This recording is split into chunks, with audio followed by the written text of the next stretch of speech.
घर्षण है ना, हिंदी में अपन उसको बोलते हैं घर्षण। क्या होगा, एक सिंपल सा अपन कंडीशन पढ़े, टू बॉडीज है ना, ये जैसे एक फर्श है ना, और ये दूसरी कोई बॉडी है ना, तो दो बॉडी से दो पिंड है, क्लियर, उनमें से कोई एक चीज रफ होनी चाहिए। फ्रिक्शन कब होगा, जो उसको आगे जाने से रोकता है। यहाँ स्मूथ वर्ड काम में नहीं लेंगे, जैसे ही स्मूथ होता है वहां कोई फ्रिक्शन यानी घर्षण नहीं होता है। अपन सिंपल सी लैंग्वेज में बोलते हैं कि दोनों में से कोई एक खुरदुरा है, क्लियर, जो एक को आगे जाने से रोकता है या स्लाइड करने से रोकता है, तब उस कंडीशन में क्या होता है, फ्रिक्शन, घर्षण। तो ये एक बॉडी हो गई यानी एक फर्श हो गया, इस पर मैंने एक बॉडी दूसरी बॉडी को रखा, पिंड को। अब ये दूसरे एक दूसरे को कहाँ टच कर रहे हैं, ये यहाँ। जो ये बॉडी है इसका क्या लग रहा है, वेट नीचे की ओर, W, क्लियर। तो इस फर्श पे अपन ने इस बॉडी को रखा, पिंड को रखा, इसका वेट क्या होगा, वेट क्या होता है हमेशा नीचे की ओर। इसके अपोजिट डायरेक्शन में इस वेट को बैलेंस करने के लिए, उसको संतुलित करने के लिए हमेशा इसके अपोजिट डायरेक्शन में क्या लगेगा, नॉर्मल रिएक्शन, अभिलंब प्रतिक्रिया बल। बैलेंस करने का मतलब R और W आपस में इक्वल है, जिसके कारण ये बॉडी इस पर साम्य अवस्था में, इक्विलिब्रियम में है, क्लियर। ये R और ये W एक दूसरे को बैलेंस करेंगे। W है बॉडी का वेट, वो नीचे की ओर लग रहा है, और ये R नॉर्मल रिएक्शन, अभिलंब प्रतिक्रिया बल ऊपर की ओर लग रहा है। अब अपन ने क्या किया, इस बॉडी को राइट साइड में खींचा, खींचेंगे एक फोर्स लगा के, क्लियर, उस फोर्स को नाम दे दिया P, क्लियर। तो मैंने राइट साइड में एक फोर्स लगाया, क्लियर, उससे अपन इस बॉडी को खींच रहे हैं, तो उसके अपोजिट डायरेक्शन में एक फोर्स F लगेगा जो उसको आगे जाने से रोकेगा, क्लियर। यानी ये दोनों एक दूसरे के बराबर है, P और F, क्लियर। मैं इधर खींचती जा रही हूँ, इसके अपोजिट डायरेक्शन में एक दूसरा फोर्स लग रहा है जो उसको, इस पिंड को इस पे प्लेन पे आगे जाने से रोक रहा है। एक ऐसी कंडीशन आएगी, इसको थोड़ा सा और बढ़ा दें, क्लियर, तब उस कंडीशन में ये बॉडी जो है इस प्लेन पे या तो स्लाइड करेगी या स्लाइड करने की पोजीशन में होगी, क्लियर, या तो फिसल रही है या वो फिसलने की अवस्था में। तब उस कंडीशन में ये फोर्स क्या कहलाता है, घर्षण, क्लियर, फोर्स ऑफ फ्रिक्शन की कंडीशन कहलाती है, क्लियर। तो यहाँ P को अपन ने बढ़ाते गए, उसके अपोजिट डायरेक्शन में F लगता गया। एक ऐसी कंडीशन आएगी P को थोड़ा सा बढ़ा दे, तो ये इस पे या तो स्लाइड कर रहा है या स्लाइड करने की पोजीशन में है, तब ये F क्या कहलाता है, अपने घर्षण बल कहलाता है, क्लियर।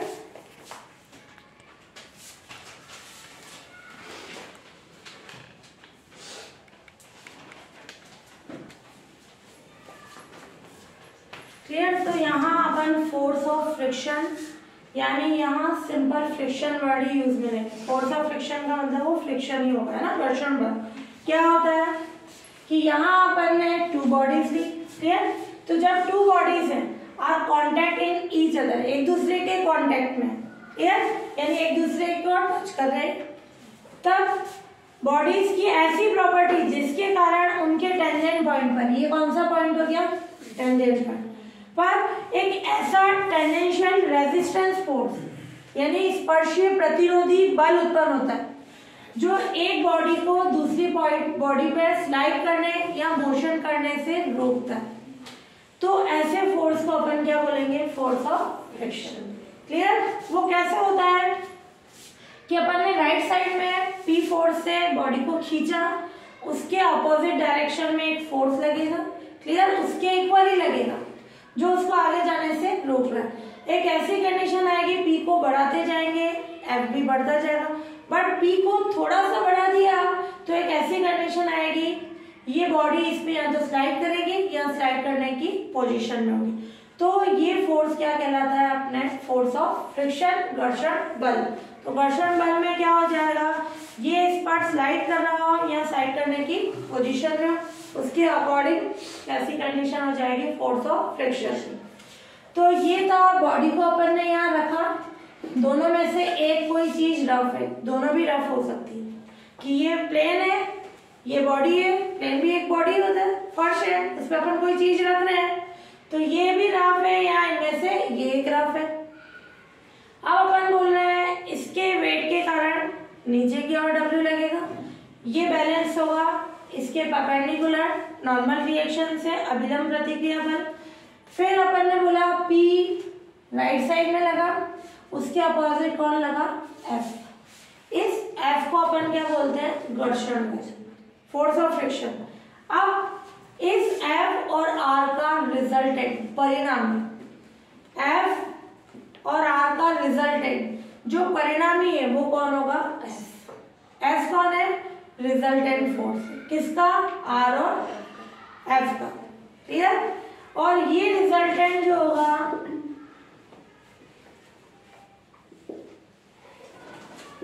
परिणामी बल, ये S जो R के साथ एंगल बनाता है ये कहलाता है अल्फा। अल्फा से भी लिख सकते हो, लैम्डा से भी लिख सकते हो, ये कहलाता है एंगल ऑफ फ्रिक्शन, घर्षण कोण, क्लियर। ये अल्फा क्या हो जाएगा, एंगल ऑफ फ्रिक्शन, घर्षण कोण, क्लियर। तो एक सिंपल सी डेफिनेशन आती है, फोर्स ऑफ फ्रिक्शन क्या होता है।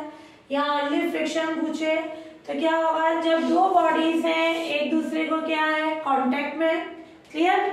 तो उनकी जो, इन दोनों बॉडीज की ऐसी प्रॉपर्टी जिसके कारण उनके टेंजेंट पॉइंट पे, जहां वो टच हो रहे हैं, ये टेंजेंट पॉइंट, उनके टेंजेंट पॉइंट पे एक ऐसा टेंजेंशियल रेजिस्टेंस फोर्स होगा, स्पर्शीय प्रतिरोधी बल होगा, जो एक बॉडी को दूसरे बॉडी पर स्लाइड करने या मोशन करने से क्या करेगा, रोकेगा। वो फोर्स क्या कहलाएगा, फोर्स ऑफ फ्रिक्शन, क्लियर। इसका डायग्राम में है प्रॉब्लम। हाँ, अब है काइंड्स ऑफ फ्रिक्शन, घर्षण के प्रकार, है ना। ये भी शॉर्ट क्वेश्चन में डेफिनेशन आती है। एक तो फ्रिक्शन की थी अपने, या फोर्स ऑफ फ्रिक्शन बोले हैं, फ्रिक्शन की वही सेम डेफिनेशन है ना। अपन फोर्स ऑफ फ्रिक्शन ही बोल के ओनली फ्रिक्शन ही बोलेंगे। अब है काइंड्स ऑफ फ्रिक्शन, 3 टाइप्स की होती है, स्टैटिकल फ्रिक्शन, लिमिटिंग फ्रिक्शन और डायनेमिक फ्रिक्शन। सिंपल सी लैंग्वेज में समझना, स्टैटिकल फ्रिक्शन में क्या होगा, जब अपन एक बॉडी दूसरी बॉडी पर सामने सामने इक्विलिब्रियम में है, कि इधर से बल लगा राइट साइड से उतना ही बल उधर लगा, दोनों बराबर है, तो वो सामने सामने इक्विलिब्रियम में, तो वो फोर्स F क्या कहलाता है, स्टैटिकल फ्रिक्शन, यानी वो उसको आगे बढ़ने नहीं दे रहा।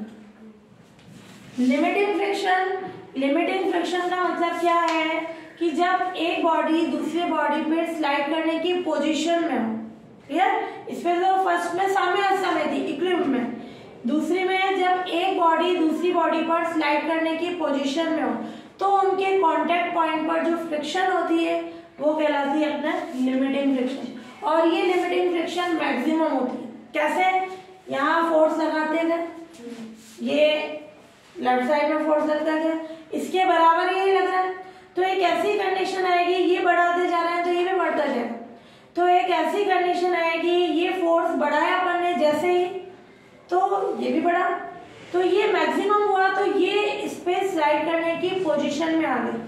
उसके बाद अपन ये बढ़ा रहे हैं तो ये बढ़ ही नहीं रहा, क्लियर, तभी तो वो स्लाइड करेगा आगे, क्लियर।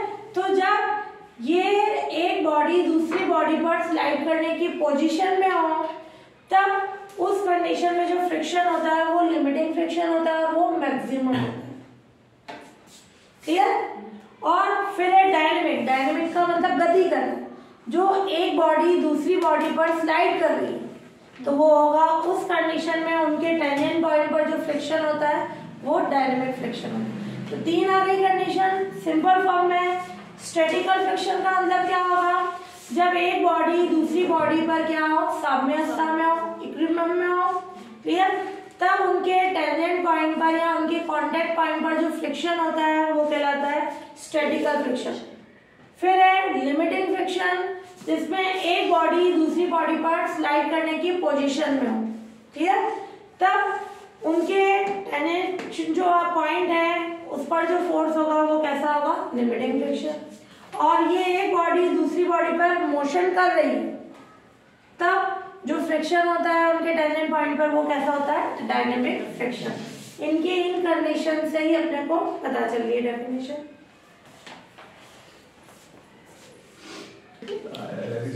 हाँ, जब एक बॉडी दूसरी बॉडी के कांटेक्ट में है तब उनके टेंजेंट पॉइंट पर, ये जो अपन ने लिया था डायग्राम, ये W, ये R, ये F घर्षण बल कहलाता है, ये P। तो ये S और R के बीच का जो एंगल है, ये अल्फा लिखो या लैम्डा से लिख सकते हो, वो क्या कहलाता है, एंगल ऑफ फ्रिक्शन। तो जब एक बॉडी दूसरी बॉडी के कांटेक्ट में, तो उनके टेंजेंट पॉइंट पर यहाँ टच कर रहे हैं, तो उनके टेंजेंट पॉइंट पर रिजल्टेंट फोर्स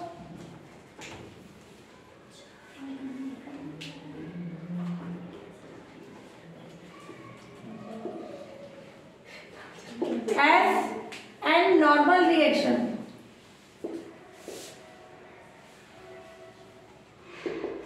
R के बीच का एंगल, अल्फा लिखो या लैम्डा लिख सकते हो। लैम्डा बीच का एंगल जो है एंगल ऑफ फ्रिक्शन कहलाता है, बीच का एंगल को एंगल ऑफ फ्रिक्शन कहते हैं। इसे लैम्डा से डिनोट करते हैं।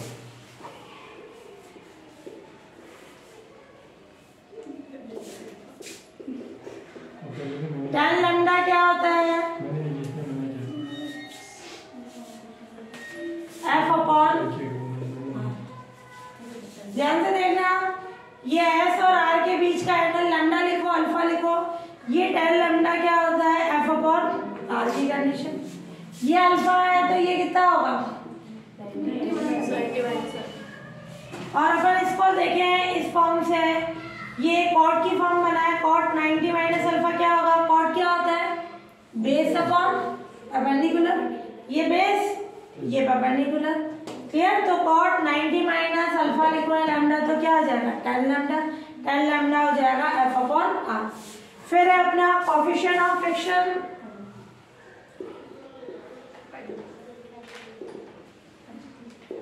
यानी घर्षण कोण।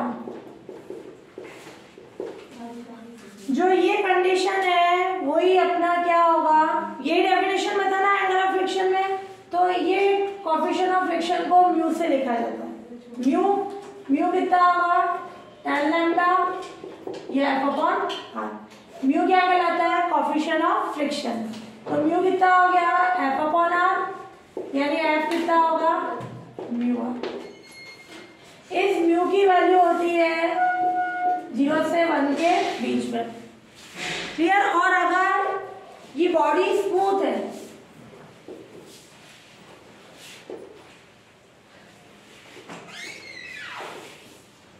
देन म्यू कितना होगा, क्लियर। घर्षण शंकु है ना, when cone is contact with the rough surface, है ना, जब कांटेक्ट जो कॉन है वो किसके कांटेक्ट में, रफ सरफेस के, जो खुरदरा है ना, ये कॉन है, ये रफ सरफेस है, इस पर अपन ने क्या रखा है, कॉन। ये दोनों एक दूसरे को कहाँ टच कर रहे हैं, पॉइंट P। ध्यान से देखना, इस कॉन को अपन कहाँ खींच रहे हैं, लेफ्ट साइड में। जहां खींच रहे हैं उसके अपोजिट डायरेक्शन में कौन लगेगा, फ्रिक्शन, है ना, यानी फोर्स ऑफ फ्रिक्शन। F अपन ने पढ़ा, म्यू क्या था, यानी F क्या हो जाएगा, म्यू R, क्लियर। यो घर्षण बल जो होगा अपना, फोर्स ऑफ फ्रिक्शन कितना हो जाएगा, F equals to mu R। जहां स्लाइड कर रहा है कौन, उसके अपोजिट डायरेक्शन में लगेगा, तो F म्यू R के इक्वल हो गया। और ये एक्सिस कौन की, एक्सिस की डायरेक्शन में कौन लगेगा, नॉर्मल रिएक्शन।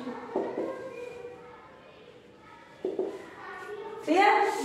और ये P जो होगा उनका कांटेक्ट पॉइंट वो कौन होगा, कौन का वर्टेक्स। एक्सिस की डायरेक्शन में नॉर्मल रिएक्शन। क्लियर। और जो कौन का सेमी वर्टिकल एंगल है अर्ध शीर्ष कोण, ये क्या होता है, अर्ध शीर्ष कोण। आंटी फालूनी की थी ना, वो मस्ती कर रही बारिश में। ये अर्ध शीर्ष कोण लैम्डा। क्लियर। और ये कहलाएगा अपना एंगल ऑफ फ्रिक्शन की कंडीशन, और ये हो गया इसका वर्टेक्स। तो यहाँ अपन ने कंडीशन ली, so when cone is contact with the rough surface, then surface and cone का tangent point क्या होगा, cone का क्लियर।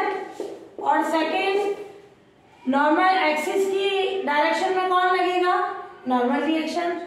एंड नॉर्मल रिएक्शन जो है कौन के एक्सिस की डायरेक्शन में। और थर्ड कंडीशन जो सेमी वर्टिकल एंगल है अर्ध शीर्ष कोण, वो क्या होगा, एंगल ऑफ फ्रिक्शन। और ये अपना घर्षण बल F2 मार्केट पर होगा। क्लियर। ये आ जाएगा कॉन ऑफ फ्रिक्शन की कंडीशन।